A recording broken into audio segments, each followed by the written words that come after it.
बिस्मिल्लाहिर्रहमानिर्रहीम। अस्सलाम वालेकुम इस्लामिक टीचर के प्यारे दोस्तों, मेरी बहनों और मेरे प्यारे भाइयों, तमाम तारीफें अल्लाह के लिए हैं। वही नेक लोगों का वली है। मैं गवाही देता हूं कि अल्लाह के सिवा कोई भी माबूद बरहक नहीं, वो यकता है, उसका कोई शरीक नहीं। और मैं ये भी गवाही देता हूं कि हमारे नबी मोहम्मद सल्लल्लाहु अलैहि वसल्लम अल्लाह के बंदे और उसके रसूल हैं। या अल्लाह इन पर, इनकी आल और तमाम सहाबाए किराम पर रहमतें, सलामती और बरकतें नाजिल फरमा। मेरी बहनों और मेरे प्यारे भाइयों, एक गिलास पानी लें और उस पर अल्लाह ताला के ये नाम पढ़कर मरीज को पिला दें। जिस तरह की बीमारी है, जितनी पुरानी बीमारी है, डॉक्टरों ने ला इलाज कर दिया है, तो परेशान होने की जरूरत नहीं। अपने अल्लाह को पुकारें। जिस अल्लाह ने बीमारी भेजी है, वही अल्लाह बीमारी से शिफा भी देगा। प्यारे भाइयों, हमारा आज का ये अमल बहुत ही लाजवाब और मुजर्रब अमल है। अल्लाह ताला के सिफाती नामों का अमल है। बतलाए गए तरीके पर आप इस अमल को करें और मरीज को ये पानी पिलाएं। अल्लाह ताला के फजलो करम से शिफा हासिल होगी। अमल आपने कब करना है, कैसे करना है और मरीज को ये पानी कैसे इस्तेमाल कराना है, मुकम्मल तफसील आपको बताएंगे। लिहाजा वीडियो को आपने स्किप नहीं करना और आखिर तक लाजमी देखना है। वीडियो में आगे बढ़ने से पहले आपसे गुजारिश है कि अगर आपने हमारे चैनल को सब्सक्राइब नहीं किया तो अभी हमारे चैनल को सब्सक्राइब करें और वीडियो को लाइक और शेयर भी जरूर कर लीजिए। प्यारे भाइयों और मेरी बहनों, कुरान पाक की आयत है, वाइजा मरिस्तु फहुवा यशफीन। जब मैं बीमार होता हूं तो वही अल्लाह मुझे शिफा देता है। और ये अल्लाह के पैगंबर के कलिमात हैं जो कुरान में बयान हुए हैं। और इन कलिमात के साथ अल्लाह ताला ने पूरी इंसानियत को ये बात बतला दी है कि शिफा देने वाली ज़ात अल्लाह की है। इसलिए हर इंसान को चाहिए कि जब बीमार हो तो अल्लाह ही से शिफा तलब करे। याद रहे, सेहत की नेमत एक अजीम नेमत है, लेकिन सेहतमंद नॉर्मल जिंदगी गुजारने वाले लोग इस नेमत की कदर नहीं करते। आम तौर पर हम लोग सेहतमंद रहते हैं और शुरू दिन से ही सेहत हमें नसीब होती है, इसलिए हम इसे मामूल की चीज़ समझते हैं। यह हमें कोई ख़ास बात लगती ही नहीं।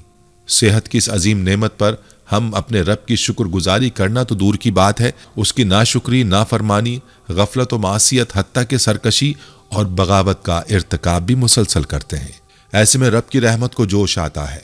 हमारा मेहरबान रब ये देख लेता है कि अगर बंदा इसी तरह गाफिल रहा तो जहन्नुम की सजा और अबदी पकड़ का शिकार हो जाएगा। यह जन्नत की जिन दर्जात को यह हासिल कर सकता है, उनसे महरूम रह जाएगा।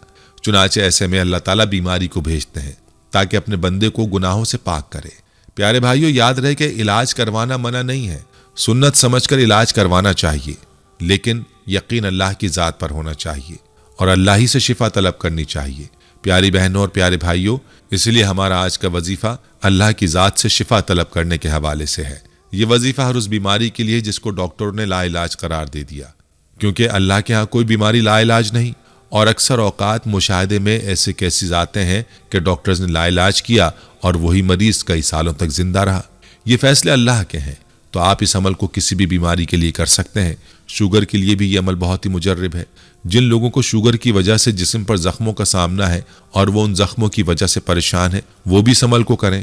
इंशाअल्लाह अल्लाह ने चाहा तो बहुत जल्द शिफा होगी, और जितना यकीन के साथ अमल किया जाएगा उतना ही जल्द शिफा होगी। प्यारे भाई और मेरी बहनों, आइए चलते हैं अपने अमल की जानिब और आपको बताते हैं कि आपने ये अमल कैसे करना है, जो कि अल्लाह के सिफाती नामों का है। तो सबसे पहले ये सुन लें कि ये अमल आपने 13, 14 और 15 तारीख को करना है। और ये तारीख जो बताई है, ये अंग्रेजी महीनों की नहीं, बल्कि ये चांद की तारीख है। यानी आपने चांद की 13, 14 और 15 तारीख को ये अमल करना है। इन दिनों को अय्याम बैज़ भी कहा जाता है और नबी करीम सल्लल्लाहु अलैहि वसल्लम इन दिनों में अक्सर रोज़ा रखते थे। इस अमल का तरीका आपने गौर से और तवज्जो से सुनना है और उसी तरतीब से आपने ये अमल करना है जिस तरीके पर आपको बताया जाएगा। इस अमल का तरीका ये है कि सबसे पहले आपने 1 मरतबा दुरूद पाक पढ़ना है। बेहतर ये है कि दुरूद इब्राहिमी पढ़ लें और उसके बाद आपने इन नामों का विर्द करना है, या अल्लाहु, या मजीदु। इन नामों का आपने 313 मरतबा विर्द करना है और आपने आखिर में 1 मरतबा दोबारा दुरूद पाक पढ़ना है।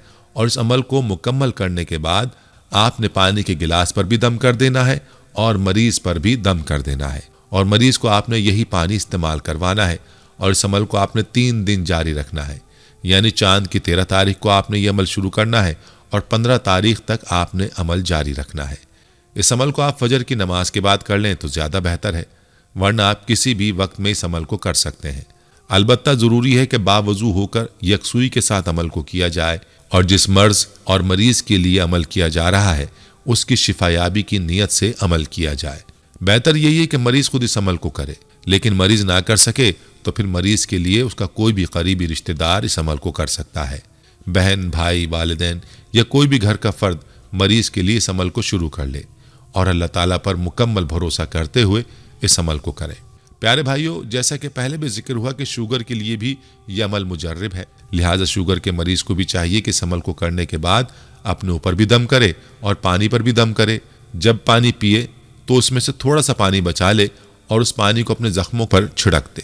انشاءاللہ ایسا کرنے سے زخم ٹھیک ہو جائیں گے۔ یاد رہے اللہ تعالیٰ کے ناموں میں اتنی طاقت ہے کہ چند ہی دنوں میں انشاءاللہ مریض کو شفا حاصل ہو جائے گی، زخم ٹھیک ہو جائیں گے۔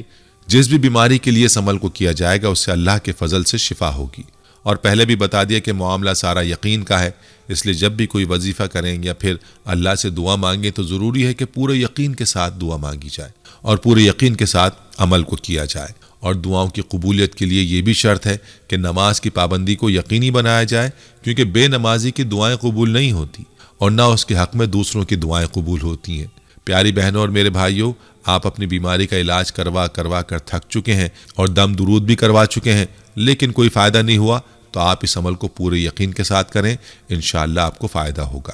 یاد رکھیں، انسانی زندگی تغیرات سے متصف ہے۔ ایک حال میں صرف اللہ کی ذات ہے۔ انسان پر کبھی خوشی کے حالات ہوتے ہیں تو کبھی پریشانی کے، کبھی یہ صحت کے مزے لیتا ہے تو کبھی بیماری سے لاچار ہوتا ہے، کبھی اس پر رزق کی فراوانی ہوتی ہے تو کبھی یہ رزق کے لیے پریشان ہوتا ہے۔ یعنی انسان کی زندگی میں اتار چڑھاؤ آتا رہتا ہے، کبھی وسائل تو کبھی مسائل۔ یہ تمام چیزیں انسان کی زندگی کا حصہ ہیں۔ یاد رہے کہ خود اللہ رب العزت قرآن پاک میں اپنے بندوں سے فرماتا ہے کہ مجھے میرے اسماء حسنہ کے ذریعے پکارو، اور جب بندہ اللہ کو اس کے ناموں کے ساتھ پکارتا ہے تو اللہ اپنے بندے کی جانب متوجہ ہوتا ہے اور اپنے بندے کی پکار کو اور اپنے بندے کی دعا کو قبول فرماتا ہے۔ اسی لیے چاہیے کہ اللہ سے ہر وقت اپنے لیے صحت کی دعا مانگی جائے، وہ ضرور قبول فرمائے گا۔ ہم امید کرتے ہیں کہ آپ کو ہماری آج کی یہ ویڈیو پسند آئی ہوگی۔ اگر آپ کو ہماری آج کی یہ ویڈیو پسند آئی ہے تو آپ سے گزارش کرتے ہیں کہ آپ ہمارے چینل اسلامک ٹیچر کو ضرور سبسکرائب کر لیں اور ساتھ ہی لگے بیل کے بٹن کو بھی پریس کر لیں، تاکہ آپ کے پاس ہماری آنے والی مزید معلوماتی ویڈیوز کا نوٹیفیکیشن بر وقت ملتا رہے۔ سبسکرائب کے ساتھ ساتھ ہماری ویڈیوز کو لائک بھی کریں اور اپنی قیمتی رائے کا اظہار کمنٹس میں ضرور کریں۔ کمنٹس میں آپ اپنے سوالات بھی ہم تک پہنچا سکتے ہیں۔ اللہ تعالیٰ آپ کو اپنے حفظ و امان میں رکھے، آمین۔